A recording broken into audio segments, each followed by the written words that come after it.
Hello, this is Mr. Cox. I started a podcast, and I'll also be posting it on YouTube as well as some podcasting sites. And I wanted to invite you to these.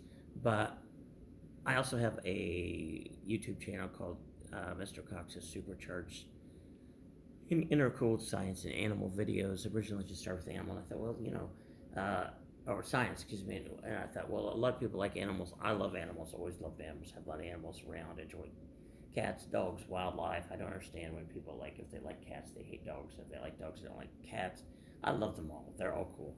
So even all the wildlife. And so started this channel, and I found that even though I have some really interesting science videos that can help people learn and help them with school if they don't understand something, guess what I'm getting most of my likes on and most of the people watching the most of is the animal videos. So yay, we're gonna increase the number of those I put out there so people will be more entertained with that. And then they'll have the science videos as well they can watch. I recommend that you watch them both. So I taught school all day, and so my throat's a little dry and I had to get a drink of water there. So I did this video last night, started the podcast, and I didn't use an external mic.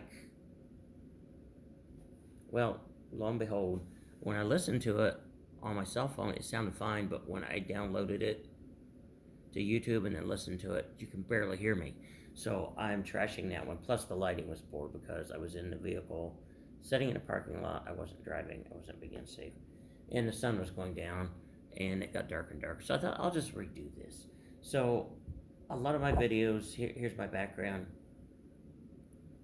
I'm an aquatic biologist and an environmental scientist. So I've worked in aquatic biology, and I've worked for some big corporations, environmental science and health specialist and management type positions. And then after those jobs left that I was employed with did well, it was well liked to them, enjoyed them, got paid well, and it was all into them. Then the jobs left and went to another country. So I had not messed around with, but had been involved with youth ministry on the side, and as a volunteer, it helped. So I went into that full time for a while, and then the church downsized. So I decided I couldn't find any more jobs in environmental health and safety at the time, so I went into teaching. I did full-time substitute, taught science for a while, which is what my background is, and then was hired full-time and taught science. I've taught science for 5 years, and I taught social studies for a year as well, mostly middle school, but I've also taught high school biology for students that have flunked the class and need to retake it. So for summer school, yay, summer school. So make sure you go to summer school if you have that opportunity. You might find my videos interesting. They're full, like I call this one, Mr. Cox's dad videos, because these are stories that you might get from a parent, an aunt, an uncle, a cousin, a lot of times from a dad. No from see, I've been at school all day. I get these gel pens that I love to write with because I'm left-handed. My hand follows the writing, and the gel gets on my finger. So anyway, I go on these side trails a lot. But if you can't stand side trails, you might not like these videos. But there's a lot of humor, a lot of funny things that I talk about, as well as a lot of informative things. Maybe some things you just haven't thought of that way. So my last video, when I tried to redo this, it cut me off partway through the video. So I'm going to try to keep them short, and maybe they won't get cut off. So it keeps telling me that I've used up my external space. I just recently bought a new SD micro card with a lot of memory on it. Still has a lot of memory, so I'm not sure what's going on. So I think in the phone settings. But I want to talk here about for a minute. I've always loved animals, like I said. One of my best friends that I've been with since elementary school, we've always hung out, and even as adults, we still hang out when we get a chance. It's few and far between now because we're both busy in our work and things. But he's afraid of pretty much everything except, his pet cat and dog. He does have has had cats and dogs. So I wouldn't want to embarrass or offend anybody, so I'll not use names. But didn't know it, decided to ask him to go camping back when I was in, I think it was I was either in college or like one of my earlier jobs as environmental and safety specialist. And it was in a town that was near to a campground. So my parents would come up and bring up their fold up campground. Well, after work, I'd go out and stay up with them all night and camp there. And I asked my friend to come up, and he came up. It was an enjoyable time, but I didn't know he was deathly afraid of raccoons. Go figure.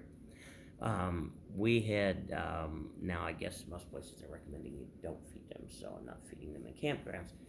But that was before that, a ways back. And we would found out they like cookies, so I'd put cookies, made them ingredients are safe for them, and would feed them every night. And sometimes we'd feed them bananas and things like that as well. And they gorge them down, and they're kind of funny to watch. And they're crunch, crunch, crunch, and we snorted each other over the food. So they're stingy, they all want it all. But he was there that day, that night, and he was there the day. It started to get night, and all at once he screams and actually jumps up on top of the picnic table. I didn't know he was moving that fast. So he gets in, and I said, "What is it? What is it?" She's, "They're coming. What is it?" He's actually, "What is it? Oh, it's the raccoons." So I'm not really mean, but when it comes to that type of thing, it can be a little mean streak, I guess, let's put it that way, a little mischievous. So that night, I took cookies and didn't tell him. Let him all up to the camper. The camper was a pop-up camper, and the camper's it has screen wire in it when you zip that part of it open, and it's warm because it's summer, so you have that all zipped open. And right where he was laying, it was like a fold-down table. His head's right there with the screen wire, and there's this little tabletop that attaches to the outside of it that we would grill on. I put the grill up at night, and I pulled a chair over. I don't know what kind of chair, a chair or a table, maybe the picnic table, but I think it might have been like a lawn chair. And I put cookies all the way from the edge of the woods up to the lawn chair or whatever chair I sit there, and onto that little table, and he didn't know. In the middle of the night, he woke up. He screamed in the middle of the night. If I get scared, I get like just turn whiter than I am, and get really still, quiet, don't move. He, on the other hand, screams at the top of his lungs. So he screamed, it wakes everybody up, like, what is it, what is it? He's out of his breath. And of course, the raccoon had taken off because of the noise he made, that my friend made when he was scared. But he said he heard something breathing and going, and looked, and there was a raccoon like face to face with him right on the other side of the screen, and so they both scared each other. That was awesome. So, mean maybe, didn't hurt the guy over the raccoon. The raccoon retreated.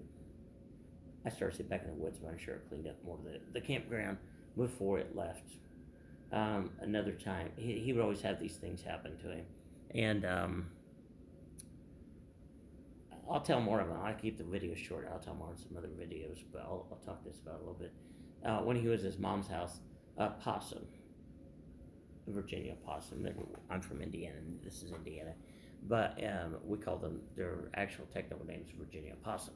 So a possum got in his mom's little garage. Instead of just opening the garage door, letting the possum take its time to get out, he's freaked out, lets the possum out. He takes a broom and starts dashing at the possum. The possum's snarling. Possums will run from you. They don't really want interactions with humans for the most part. They might like to eat food, but I'm sure they was looking for something like that, or maybe for a place to den. He starts dashing the broom at it, and he's got it cornered. It's snarling, and it grabs the broom and it won't let go of it. He about lost his mind over that, so he finally dropped the broom. The possum took off. Another time he has a house that's like, his garage is attached to the house. He leaves the door open between the house and the garage, and heats and air conditions the garage. And he's got a pet cat. He's had sometimes two cats at a time, and he had a pet cat. And his cat comes in, his hair all standing there. So like, he's like, what's wrong? He goes out to see it. What's wrong? And there's a garter snake. Garter snakes will strike you if you try to handle it. It can't get away from you. It's another thing. It wants to get away from you. I've done a few garter snake rescues, get them out of the yard, places where people are going to mow over them or, think they have to be destroyed because they're not hurting anything. They're actually controlling bad insects that hurt crops and things. That's what they eat. and they're not going to come after you. They don't want to get up your pant leg or in your hair or anything. They're just what they are. They're out there eating insects. So I've had to save some from some of our cats and from people and things. So he had this garter snake, so he's so freaked out. He won't touch the garter snakes going on in his garage. He can't find a way out. So again, I don't know why he just didn't open the door and let the screen door open and chase it that way. But he can't touch it. You know, it's me. I put it on a glove because I just don't want bit. And you got to be careful. You know what you're dealing with. We do have some poisonous snakes in Indiana, but they're not real common where I'm at. And I know which ones they are. So if I can identify the snake, I'm not afraid of it. I'll pick it up, but I'll usually put a glove on just in case, because I've had handling garter snakes and they'll turn to try to bite you if you get a hold of them. So he got a pair of tongs, from real tongs, and picks it up, takes it outside. Another time he had this muskrat. All this stuff happens to him. I think his fear of them draws them to him or something. You know, I'm not really big into the universe bringing to you what you want or what you're afraid of, but in his case, it seems like it works. And the opposite, because it's fear. His cat, same cat, it's all freaked out. His hair standing up. It's just, it can't stand it. So he goes to look what it is, and it's snarling at. Has the some of his patio doors that are sliding glass doors. They've got a little space in between them where they slide in and out, and it had been flooding. And a muskrat that had to leave the ditch because the water was too high had come up there trying to find high ground, and it got kind of in between those doors. I don't know if it was stuck. It wouldn't leave. And so he had to deal with that, and his cat's all freaked out, and this guy's freaked out about everything, so he's trying to get the muskrat out there again. I probably would have left the muskrat, maybe put the cat in another room, so it could settle down and let the muskrat find its way out if it wasn't seriously stuck. Once the water goes down, it'll leave and be cool. But anyway, that's me. So one time he just bought the house, I think not too long before that, but there was a salamander he found in his garage. And he's got a crawl space that goes to the garage. It's not very big. He can just barely fit in it. I can just barely fit in. So he's freaked out. So he calls me because he's got to go back under the house, and he's afraid that he's going to find something because that salamander had been found. And before that, his uncle, he was a little devious also, he'd had the salamander in a coffee can. It was washed out, so it was going to give caffeine poisoning to the salamander, and had holes poked in it. One of the old metal type coffee cans, if you've ever seen those before. Most of them are plastic now. But the salamander was in there, and his uncle waited till he was under the house, but just his legs are barely sticking out from the crawl space. And he made a sound with another coffee can, flipped the lid off, and rolled it across the ground. He goes, oh, it's loose. And he took I think it was the edge of his fingers, ran him up my friend's legs, just under the edge of his legs. He about lost his mind, and his uncle's just laughing, and then he's mad because his uncle scared him. But that's my friend. So I love creatures. He's terrified of creatures. That's the way it is. I'll catch you in another video. I'm going to do some more podcasts on this, and I want to talk about some boating interesting things as well. Catch you in another podcast, Mr. Coxes, Dad Stories.